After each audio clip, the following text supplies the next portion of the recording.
नमस्कार, आपण पाहता हिरकणी न्यूज. हिरकणी न्यूज प्रत्येक क्षण ताज्या घडामोडी आणि महत्त्वाच्या प्रत्येक बातमीसाठी नेहमी तत्पर. 20 लाख फी भरूनही मुलाचा जीव गेला. पुण्यातील नामांकित कॉलेजवर गंभीर आरोप. पुण्यातील तळेगाव दाभाडे येथे एका नामांकित मरीन संस्थेत घडलेल्या धक्कादायक घटनेनं संपूर्ण राज्य हादरलं आहे.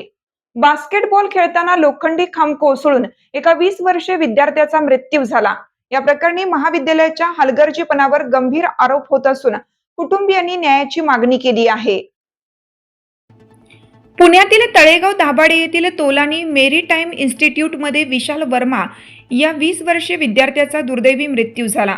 बास्केटबॉल खेळत असताना लोखंडी खांब अचानक कोसळून तो गंभीर जखमी झाला. प्रत्यक्षदर्शीनुसार अपघातानंतर तब्बल 40 मिनिटे विशाल शुद्धीवर होता व मदतीची वाट पाहत होता.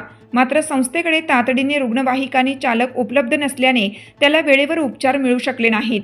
या घटनेनंतर कुटुंबियांनी महाविद्यालय प्रशासनावर गंभीर निष्काळजीपणाचा आरोप केला आहे. क्रीडांगणावरील साहित्याची योग्य देखभाल करण्यात आली नव्हती तसेच लोखंडी खांब गंजलेले असल्याचा दावा करण्यात आला.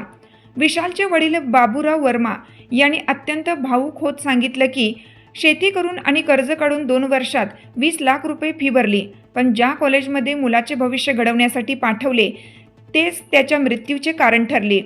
दरम्यान या प्रकरणी पोलिसात तक्रार दाखल करण्यात आली असली तरी अद्याप FIR नोंदवण्यात आलेली नसल्याचा आरोप कुटुंबियांनी केला आहे. दोषींवर कठोर कारवाई आणि कुटुंबाला न्याय मिळणार का, याकडे आता सर्वांचं लक्ष लागलं आहे. आपल्या हिरकणी न्यूज चॅनलला लाईक करा, शेअर करा आणि सबस्क्राईब करायला विसरू नका आणि रहा अपडेट.